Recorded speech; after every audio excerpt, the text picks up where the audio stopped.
Bonjour. Bonjour. Alors, petit retour sur notre vidéo inaugurale. On est plutôt satisfait parce qu'on a eu près de 300 vues en une semaine. Oui, on peut parler d'un honnête démarrage. Ça nous fait plaisir et puis ça nous encourage à continuer l'aventure. Oui, alors merci de continuer à partager, d'en parler autour de vous et puis n'hésitez pas non plus à vous abonner. Alors aujourd'hui, il y a une deuxième vidéo, la première de la rubrique Ce que j'en dis. Mm. Et ce sera donc, on l'avait annoncé, l'incroissance selon Fred.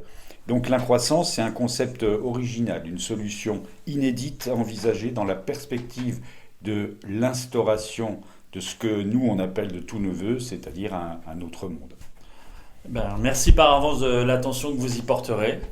Et merci par avance également de mettre des commentaires, de nous poser des questions, parce que VUAM TV est un média alternatif, créatif, enthousiaste Et interactif.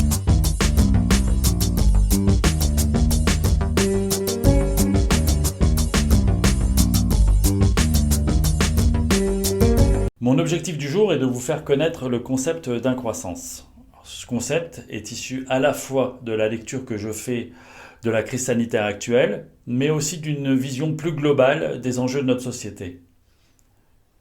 Alors, comment faire une lecture de la situation actuelle sans basculer trop facilement et comme habituellement dans une interprétation binaire?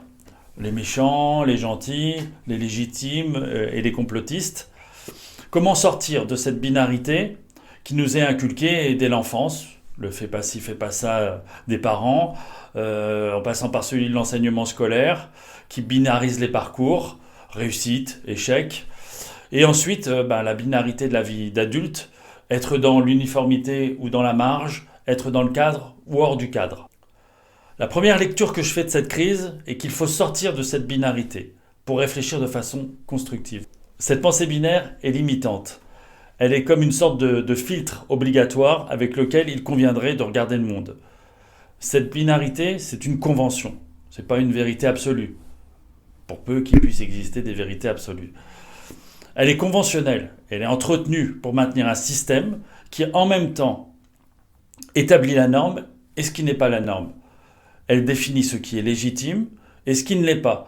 Dans la situation actuelle, cela pourrait être la bonne information et la fake news, la réalité de la pandémie et la pensée complotiste. Ce qu'il faut comprendre de cette binarité, c'est qu'elle sert toujours ceux qui détiennent l'autorité, le pouvoir, les institutions, car elle définit une seule opposition, une seule contradiction, au détriment d'un examen approfondi des faits et de la possibilité d'autres voies. Ce qu'il est intéressant d'observer dans l'histoire contemporaine, c'est que cette terminologie de troisième voie a déjà été utilisée en politique au tournant des années 1980. Et Macron, c'est à la fois l'avatar, le dernier avatar, et la représentation la plus symbolique de cette troisième voie. Cette troisième voie est celle de la réelle politique, c'est-à-dire abandonner ses idéaux au nom du principe de réalité. Un principe de réalité qui, martelé au niveau politique et économique, se traduit par la fin du bipartisme, la fin de l'opposition droite-gauche, et impose le libéralisme comme le seul chemin à suivre. Or, là, il ne s'agit pas de sortir de la binarité par une troisième voie, il s'agit plutôt de supprimer l'opposition et de la réduire à sa plus simple expression pour la contrôler, imposer une pensée unique. Or, ne nous y trompons pas, c'est encore ce qui est en jeu actuellement et dans les mois à venir. Au niveau économique, ça se traduit par le choix d'imposer le libéralisme, comme l'alpha et l'oméga du fonctionnement du monde. Faire que, bien qu'il soit à l'origine de nos difficultés, il soit la seule et unique solution pour s'en sortir. Avec son corollaire, la mondialisation, favorisée par le développement exponentiel du monde numérique, ce qu'ils appellent la révolution numérique, et qui se transmet dans les mots par une seule référence à la croissance économique, comment sauver la croissance, comment relancer la croissance verte, etc. Au niveau sanitaire, cela se traduit par cette volonté de dire que les décisions prises sont les seules possibles, que le monde a changé, qu'il faut adapter notre mode de vie aux pandémies, qui vont se succéder par des vaccins obligatoires, le port courant du masque, des confinements, un contrôle sur notre santé permanent. Appelons ça une dictature sanitaire, pour simplifier. Ce que j'en dis, c'est que si nous n'avons pas, pour nous battre, les mêmes moyens, nous pouvons nous battre en termes d'idées. Alors, ce concept d'incroissance rentre totalement dans cette perspective. Proposer une solution originale, un autre chemin, une véritable nouvelle option, une véritable troisième voie. En préparant cette vidéo, je pourrais dire que je suis tombé par hasard sur un média qui dit tout ce qui est en cours et en jeu pour notre avenir. Alors, pas notre avenir dans 30, 50 ans, non, un avenir proche, à très court terme. Peut-être 2 ans, 5, 10 ans maximum. J'ai dit par hasard, mais en fait, il n'en est rien. J'ai eu connaissance de ce média par une pub, comme il y en a tout le temps sur YouTube avant la diffusion d'une vidéo musicale, en fait. De ces nombreuses pubs qui font la promotion du monde de demain par le numérique, par l'innovation technologique. Un média, est-ce qu'il est indépendant, j'en sais rien, qui nous explique donc que le monde de demain, qui est déjà celui d'aujourd'hui, est celui de la révolution numérique, allié à l'écologie comme moteur de croissance. Alors pour l'anecdote, cette chaîne s'appelle Way of Trailblazer, qui se traduit par la voie, le chemin du pionnier. Alors comme si le numérique était le nouvel Eldorado, la mine d'or vers laquelle il faut absolument se ruer. On y parle du nouveau monde, de changer le monde. On y voit même un invité, un ancien ministre de l'écologie, qui nous explique très tranquillement que finalement, grâce au Covid, on va pouvoir accélérer la révolution numérique, car avec les moyens numériques actuels, on va pouvoir scanner toutes les chauves-souris chinoises et prévenir des nouveaux virus qui pourraient arriver. Alors c'est formidable, hein. Scannons le monde entier, mais moi je prédis que tant que l'homme ne sera pas capable de se poser pour faire son autocritique, faire le bilan de tout ce temps perdu finalement à l'accélérer, il choisira systématiquement la voie qui l'amène dans un mur, qui l'enferme dans des croyances, dont celle qu'il est le maître du monde, qu'il domine la technique alors qu'il n'en est rien, ou plus rien. Je pourrais faire tout un développement sur le sujet. Je vais me contenter de citer Jacques Ellul, c'est un sociologue français, un très grand penseur de la technique.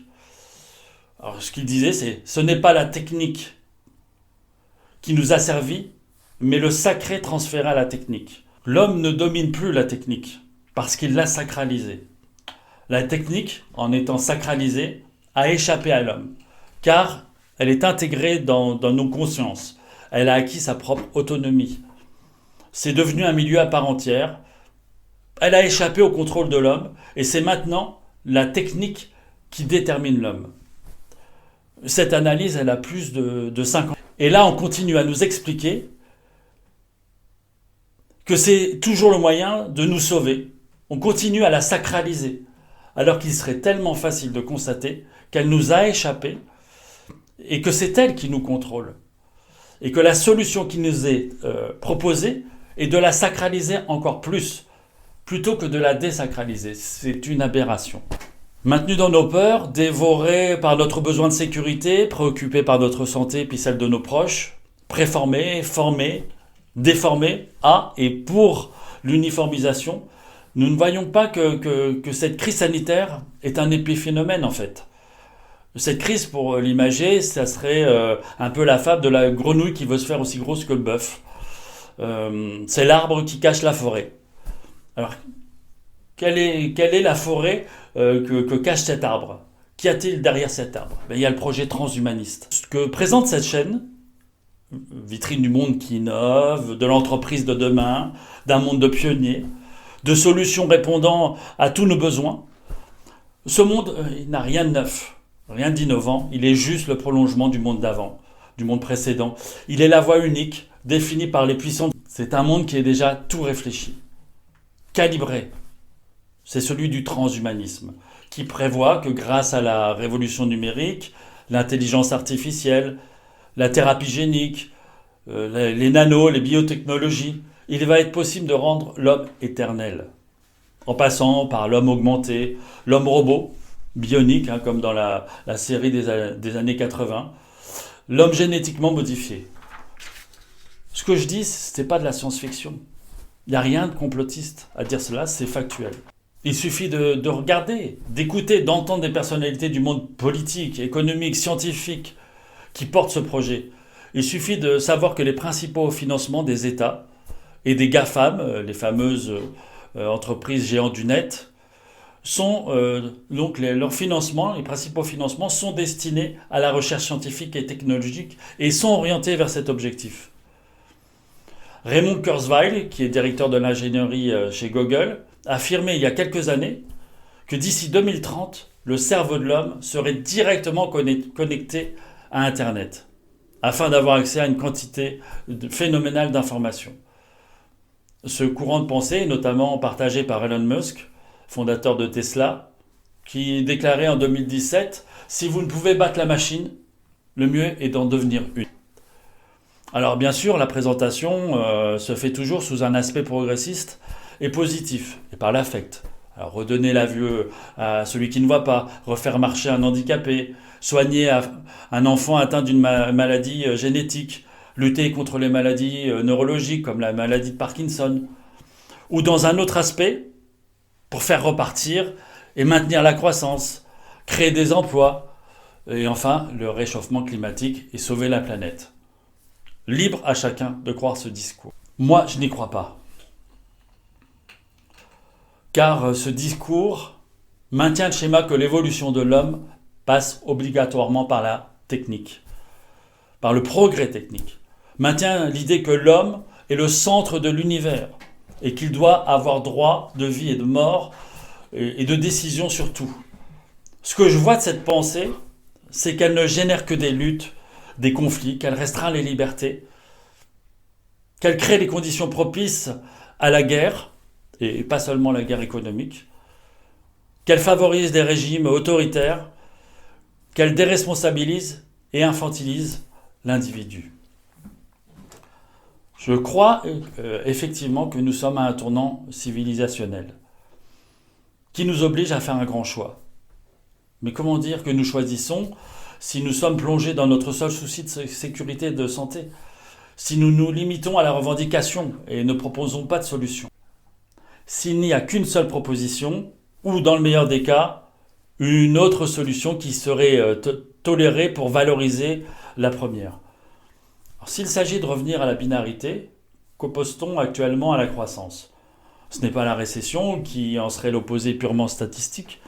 Ce qui est opposé à la croissance, c'est la décroissance. Alors, c'est quoi la décroissance ? Qu'est-ce que c'est la décroissance ?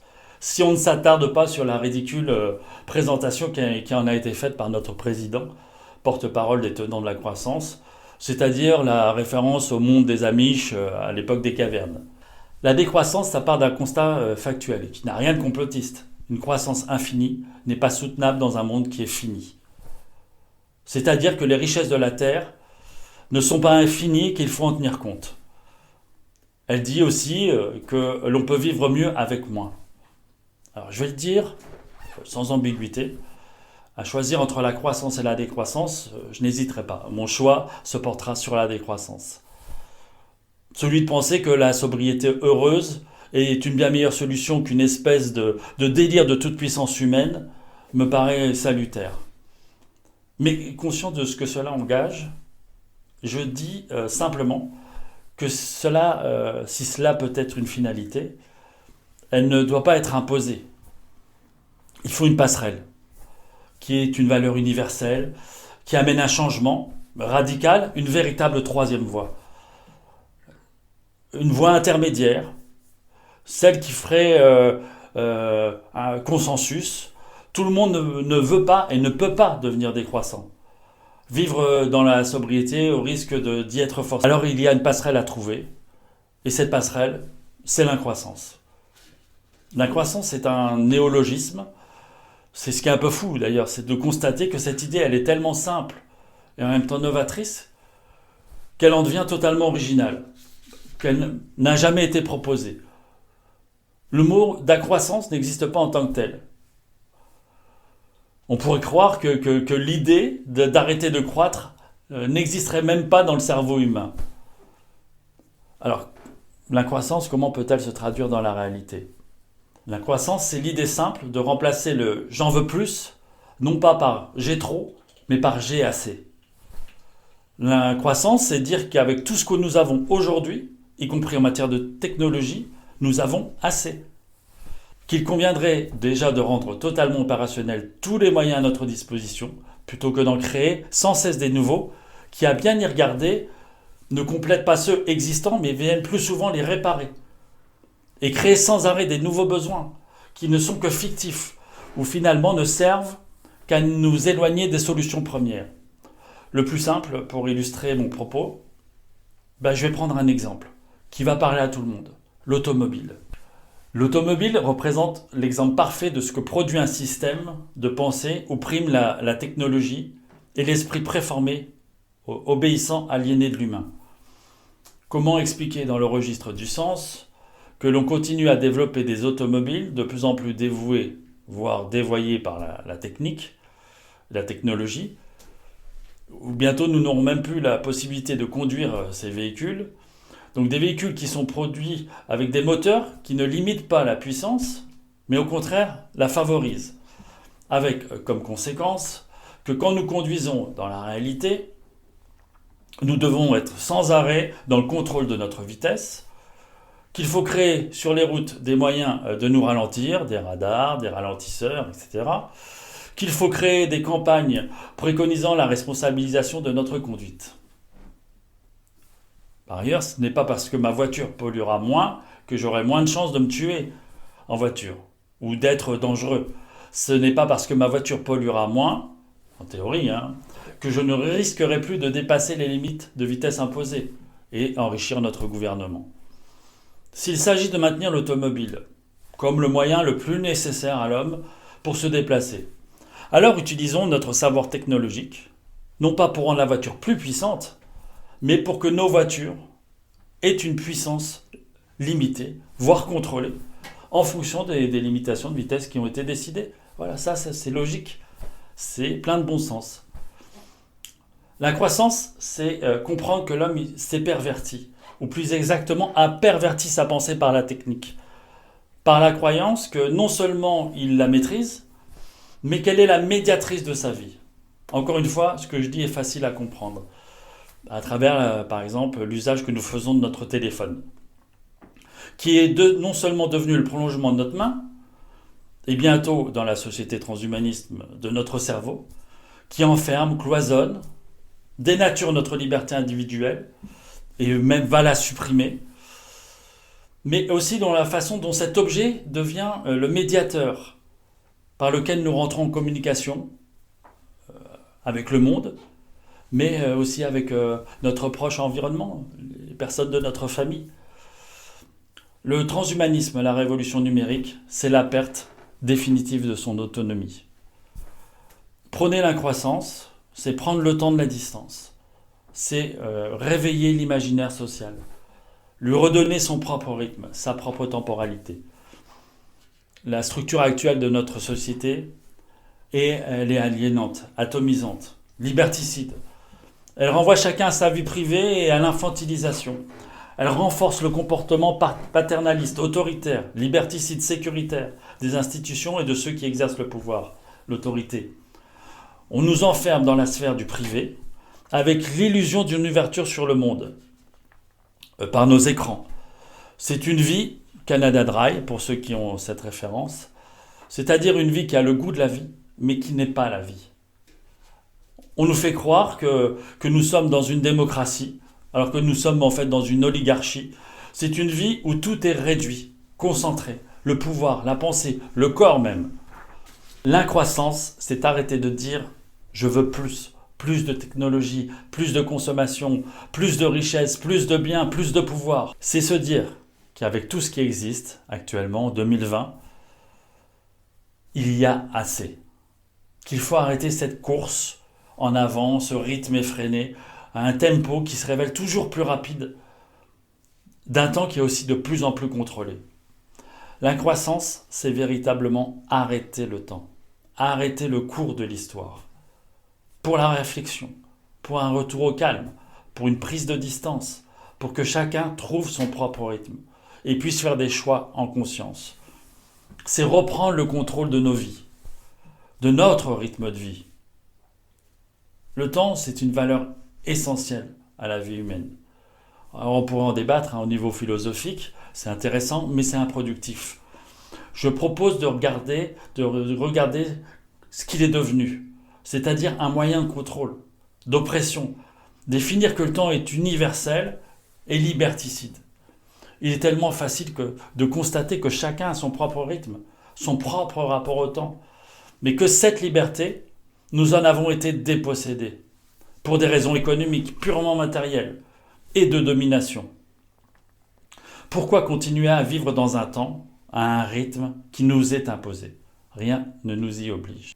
Pour terminer, je vais dire tout simplement, osons l'incroissance, avant d'être emportés, entraînés dans un chemin où nous n'aurons plus aucune autonomie.